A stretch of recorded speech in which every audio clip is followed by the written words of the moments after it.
હર હર મહાદેવ, હરિઓમ, જય માતાજી। અત્યારે વાગ્યા છે સવારના 7 અને આપણે આજ આવી ગયા વાડીએ 6:30 વાગ્યાના। આપણે વાવણી વાવવાનું અધૂરી છે, એટલે હજી આપણે જે ભાગ્યું દીધું ને એ એટલું વવાઈ ગયું ને આપણામાં તો થોડુંક જ વવાણું, હજી આપણે ભાગ્યું રાખ્યું ઈ અને આપણી ઘરની જમીન ઘરે રાખી ઈ, એટલે ટોટલ આપણે 18 વીઘા જમીન આ વર્ષે ઘરે વાવવાના છે।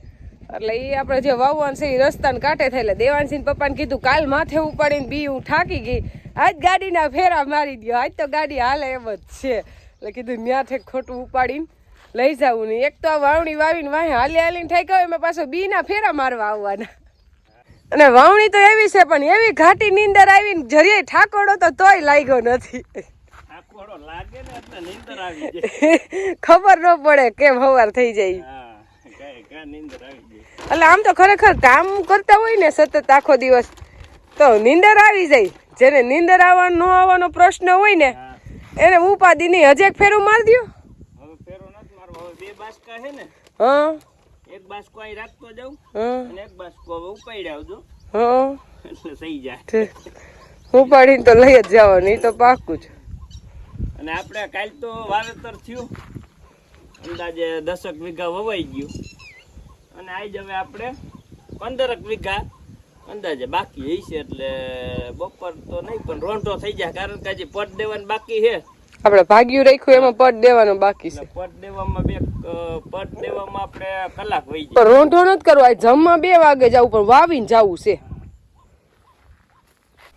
જાય સવારેથી ફરી આપણે મગફળી વાવવાનું થઈ ગયું ચાલુ, અને લગભગ અંદાજે અત્યારે આપણે 3.5 વીઘા જેવું વવાઈ ગયું છે અને હવે 2 વીઘા જેવું બાકી હશે।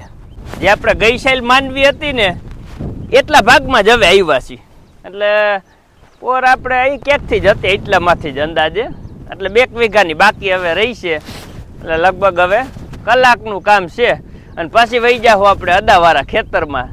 એ આપણે ચા પાણી પીને મગફળીને દાણાને પટ આપીને વરખશું, એટલે 4 વાગશે કે 5 વાગશે ને તો આપણું વાવેતર આજનું કામ પૂરું।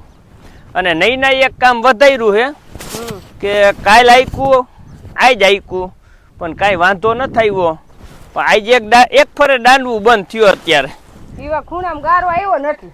હા, અહીંયા ગારો આવ્યો ને એની હિસાબે જરીક ટ્રેક્ટર આમ રિવેસ આમ હલી ગયું હોય એટલે વાહે ગારો ભરાઈ ગયો, નકર હજી લગી બંધ નથી થયું। કઈ વાંધો નહીં, એક દાંડુ આવડો હે ને પાછો વાવવો જો હવે વાવી દે નાનજી બાપા, નાનજી બાપા દાણા ભરે છે। આપણે તો વાવવાનું ચાલુ રાખવાનું છે, ટ્રેક્ટર બંધ નથી રાખવાનું। જે અત્યારે મગફળી વાવી છે ને એ આપણે જમીન ઘરે રાખી છે, અને જે ભાગ્યું રાખ્યું છે ને એ ઘરે રાખી છે, એટલે ટોટલ ઘરે જમીન આપણે કેટલી છે? 18 વીઘા થાય ને, 18 વીઘા હે, 9 અદાવારી અને 8 વીઘા। જો અત્યારે વાગી ગયા છે બપોરના 1 અને આપણે મગફળી વાવતા વાવતા આવી ગયા વાડીએ, અને વાડીએથી હવે જાવું ઘરે, કારણ કે હવે ભૂખ બહુ લઈ ગઈ છે। અને આજ તો હું પેલા આવીને બેહી ગઈ, આજ અમારા કેસમાં ઊંધું થઈ ગયું, રોજ દેવાનસિંહ પપ્પાને પેલા ભૂખ લાગી, આજ મને લાગી, મેં કીધું હાલો હવે કામ મૂકો, હવે જમવા જ જવું જો, એટલે હવે કીધું જમી આવી અને પછી નિરાંતે પાછા ખાઈ પીને આવી અને પછી વરખશું। હવે 6 વીઘા રહ્યું છે, એટલે હાઈન થાય તા પૂરું થઈ જાય, હવે કઈ બહુ ઉપાધિ નથી। હા, 6 વીઘા વાવતા કઈ વાર નહીં લાગે, હમણાં તોય જમીન આવતા રહેવું એટલે ટાણા હમું થઈ રહીએ, પછી વરસાદ ને વરહવું હોય તો ભલે વરહે, આદરમાં જ છે, આમાં કઈ નક્કી ન હોય। બપોર પછી આદર તો કરે હોતા અને સાટા છૂટી થાય તો વાવેતર માથે કામ થઈ જાય, ઉપાધિ નહીં ને વાવવાનું રહી ગયું હોય તેમ થાય કે રહી ગયું એટલે જમીન સીધા પાછા આવશું। પણ અત્યારે તો માણસ કેતા ભૂખ લાગે તો 3 દિન ટાઢું દે તો હાલે, એવી ભૂખ લઈ દેવાનસિંહ પપ્પા ટ્રેક્ટર ઉપર બેઠા, હું તો પાછળ હાલતી હોય ને એટલે મને બહુ ભૂખ લાગે।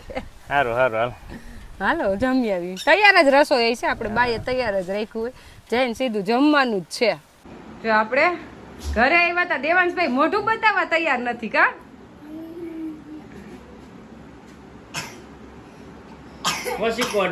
આપણે ભાઈને ઉધરસ થઈ ગઈ છે, દવાખાને લઈ જવાનો છે, પણ આ વાવણી થઈને એમાં રહી ગઈ વાત। હવે આજ વહેલું વવાઈ જાય તો જાવું, નકર કાલ આમ બહુ વાંધો નથી, પણ દિવસના જ ખોટી ઉધરસ આવે, રાતના નીંદર થઈ જાય છે, નકર તો તાત્કાલિક જવું જ પડે કામ મૂકી।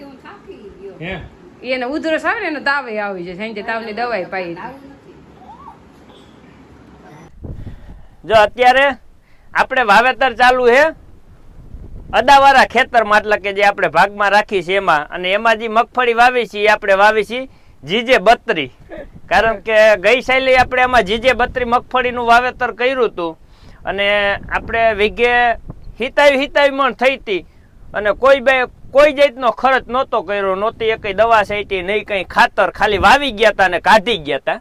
અને અત્યારે આપણે વાવેતર GJ32 નું ચાલુ છે અને આપણે દાણા નાખી છીએ વીઘે 25 કિલો. એટલે 25 કિલો નાખીને એટલે માપના થાય, બહુ વાંધો ન આવે.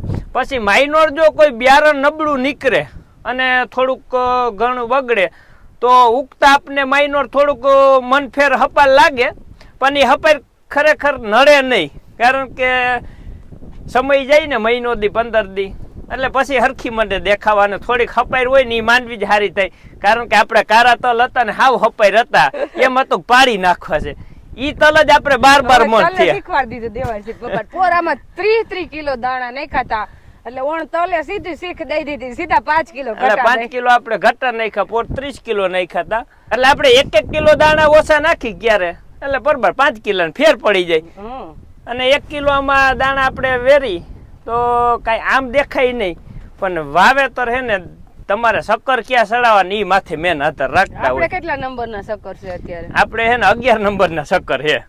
તો અમે હાવ પારવી તો વાવી જ નહીં, કારણ કે દેવાંશી પપ્પા ને ખેતરમાં આવે ને હપાર માંડવી હોય એટલે આટો મારવા જ ન આવે. પછી હાથી આખવાનું એને મન ન થાય, હાથી અધૂરું મૂકીને ઘરે વયા છે. એટલે આપણે હે ને દાણાનું ઈ ગણતરી રાખવાની કે 2 થી 3 દાણા વાલીખર ઉપાડે, 2-3 દાણા, એટલે લગભગ આપણું વાવેતર ફગે નહીં, સારું થાય. પછી ખાલા શક્કર જાય ને એક દાણો ઉપાડે ને તો માંડવી હપાઈ થાય. બાકી વાહે જોવારા આપણે નહીના નાનજી બાપા હે અને એમ કે છે કે વાલી ખરે 2-3 દાણા ઉપાડે ને 2-3 દાણા ઉપાડે ને કંઈક સારું ઉપાડે પણ એ કંઈક ન નડે, અને કંઈક ખાલું શક્કર જાય ને તોય ન નડે, પણ વાલી ખરે ખાલા જતા હોય ને તો નડે. ના વાવેતર તો સારું જ થાય, એમાં સારા દાણા પડે છે, ઓછા પડતા જ નથી. એમ તો અહીંથી આપણે જોતા હોય એટલે અંદાજ તો આવી જાય કે આમ વરસતા હોય સારા, એટલે લાઈન દેખાય સીધી. કોઈ 18 કિલો વાવતો હોય, કોઈ 20 કિલો વાવતો હોય, આપણે થોડા તો વાવતા નથી, આપણે 25 કિલો. અને મેન તો શું હોય, આપણે જેવી મગફળી જે વાવી એ મગફળી આપણે 10 થી 12 કિલો જ વાવતા, તો હવે મહિના 15 ને 16 કિલો વાવવા. કારણ કે બગડવાની બીક, એમાં શું છે હુકારાનો પ્રશ્ન રહે છે. અને આ બધી જાયતું છે ને સુધારેલ જાય છે ને એટલે આમાં હુકારો ન થતો, આમાં તો હાવ કોઈ રોગ જ ન થતો. એટલે હુકારો ન થતો ને એટલે તમારા દાણા છે ને જેટલા ઉઈગા ની બધે રહી જાય.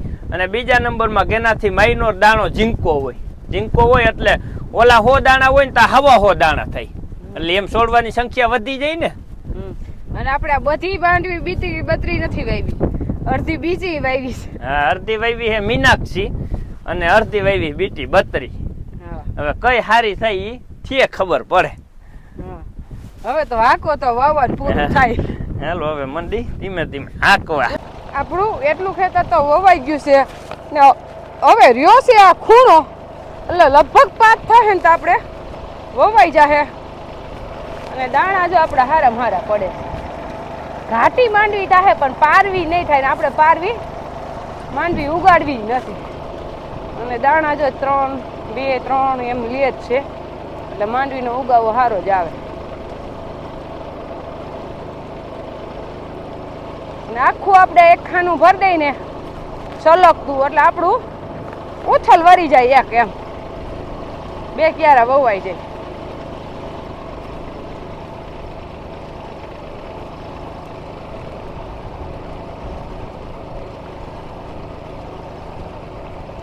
અત્યારે ટાઈમ થયો છે 7:30 અને આપણું વાવેતર ખૂટ્યું 7:30. ટાર્ગેટ હતો 5 વાગ્યાનો, એના બદલે 7:30 ખૂટ્યું, એટલે આખો દિવસ આજ વાવેતરમાં જ ગયો. કાલનો દિવસ, આજનો દિવસ, 2 દિવસ વાવેતર કર્યું, પણ હવે વાવેતર પૂરું થઈ ગયું. અને આપણું ખેતર વાવી એકદમ સરસ થઈ ગયું તૈયાર. એટલે હવે માંડવી ઉગે એટલી વાર, અને હવે આપણે અહીંયા માંડવી ઉગે પછી જ આવવાનું રહે. અને આ ખેતર છે આપણે ભાગ્યું રાખ્યું ઈ, અને આ ખેતર છે આપણું, એટલે આપણે સેઢે જ છે ને એટલે આપણે પોહાય. નકર આપણું 35 વીઘા મૂકીને ક્યાંય બીજે જવું પોહાય નહીં, તો આપણું પાણી લાગે એટલે હાલે. એક ઠેકાણે હોય ને હા. એટલે તમને આરહ ન થાય. તો 50 આમાં વીઘા હાથે હાચી કે હાંકતા હોય ને હમ? આમાં હાથે હાંકતા હોય તો બરોબર અહીંથી સીધું હોય હા એટલે આરહ ન થાય. હમણાં બીજી દેશમાં જવું હોય ને તો આરહ થઈ જાય. અને આપણે 25 કિલાનો ટાર્ગેટ હતો. હમ. જો વાવેતર વસ્તુ એવી છે કે હાવ ફિક્સ ટાર્ગેટ નો રહે. આપણે આમાં 25 કિલાની ગણતરી હતી ઘરનામાં તો 24 કિલો ગયા. આમાં 25 કિલાને બદલે 27 કિલો ગયા. એટલે વાવેતરનું હાવ ફિક્સ માપ ન હોય. 25 કિલોનું આપણે ગણતરી રાખી હોય કાં 23-24 કિલો થાય અને કાં 26-27 કિલો થાય. હાવ 25 તો નો જ થાય. આ કેટલા જારીએ છે આપણે આવડે આપણે વખેડી 18ની જારીએ છે. હમ. એટલે આમાં માઇનોર ઓર વધાર્યો ખાલી માઇનોર તો પરબારા આમાં 3 કિલો દાણા વધારે વહી ગયા. એટલે આમાં હે ને 3 કિલો એટલે એક ક્યારે ખાલી અડધો કિલો વધારે જાય ને તો પરબારા વીઘે 2-3 કિલાને ફેર પડી જાય. એટલે આમાં થોડુંક એવું લાગ્યું કીધું લે ને દાણા વધે એમ છે તો માઇનોર વધવા નો જાય દેવાનસિંહ પપ્પા ને એવું હતું એટલે વધવા નો દીધા તો એક મણ તો વહીધા પૈડા. અને આપણે ખોટી તો મેન એમ છે 5 વાગ્યાનું કામ હવા હાથ એમ છે એનું કારણ હતો પટ. હા. પટ આપણે જેમ જોઈને એમ મારતા ગયા પછી પટવાળા બી આપણે શું કરવા રાખી નહીં એટલે પટ હાટું આપણે ખોટો ટાઈમ થોડોક વધુ જોઈએ એમ એટલે આપણે 4 વ્હીલે બિયા લઈને લઈ આવ્યા હતા. એટલે હવે પ્રશ્ન છે દેવાનસિંહ પપ્પા ને 4 વ્હીલ લેવી જોઈએ. 4 વ્હીલ તો મને આપતા આવડતી નથી નકર હું ઈ લઈ લઉં. એટલે આપણે તો ટ્રેક્ટર જ લેવાનું હોય. તું ટ્રેક્ટર લેતે આવી હું 4 વ્હીલ લઈ લઉં હમ. અને વાડીએ પોગી જાય પછી ગંગા દોઈને પછી જવા હે ઘરે. પછી નિરાયતે જાય પછી ઉપાધી નહીં. જો હવે રસ્તાના ડ્રાઈવર આવી ગયા હે. ઈ વાત હાચી છે. કારણ કે વાવવામાં તો ન આવેલા પણ રસ્તામાં વાંધો ન આવે. રસ્તામાં આવેલું જાય. વાવતા નથી આવડતું. ઈ તો સાચી વાત છે. આમ ત્રાહા સુખા સા થઈ હા. એ શીખવું છે પણ તોય આમ બીક જ લાગે એમ થાય કે માંડવી પડી જાય તો અને વાવવામાં એમ થાય ઘાય ત્રાહી થાય તો પછી હાથી આંકવામાં સેટિંગ હા. ન આવે.